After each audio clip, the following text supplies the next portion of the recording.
అందరికీ నమస్సుమాంజలులు. ఈరోజు శ్రీ పంచమి, వసంత పంచమి అని కూడా అంటారు. ఈరోజే చదువుల తల్లి సరస్వతీదేవి ఆవిర్భవించినటువంటి రోజు.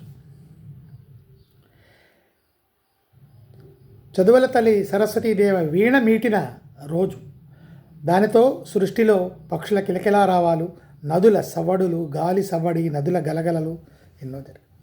ఈ సందర్భంగా నేను బమ్మెర పోతన గారు సరస్వతీ మాత గురించి చూడాలని ఆయన సరస్వతీ మాతను దర్శించాలని కోరుకుంటూ చెప్పిన పద్యం మీతో పంచుకోవాలనుకుంటున్నాను. ముందుగా పద్యం.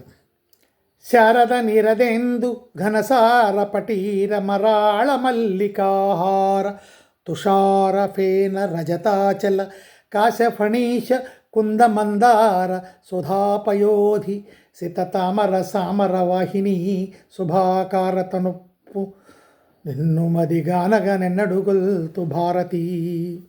భారతి అంటే సరస్వతీదేవి. ఆమె ఎలా ఉంది అంటే ఒక 15 ఉపమానాలు చెప్పాడు. ఆ తెలుపు గురించి అన్నమాట. సరస్వతీమాత తెలుపు రంగులో కనిపించాలని. శారద నీరదేందు, శరత్కాలమందు వచ్చేటటువంటి తెల్లని మేఘంలాగా ఉండాలి. తర్వాత ఘనసార అంటే కర్పూరం.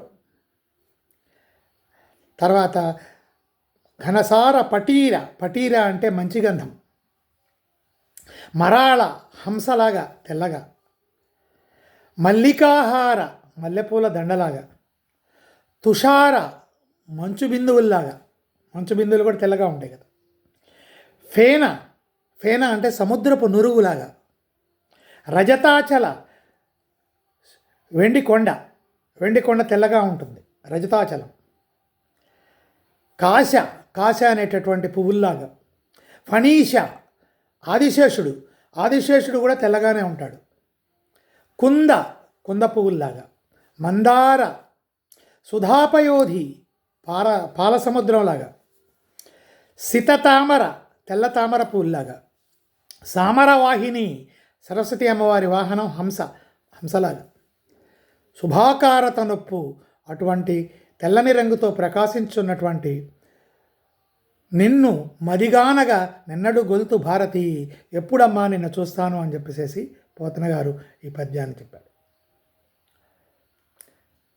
Thank you.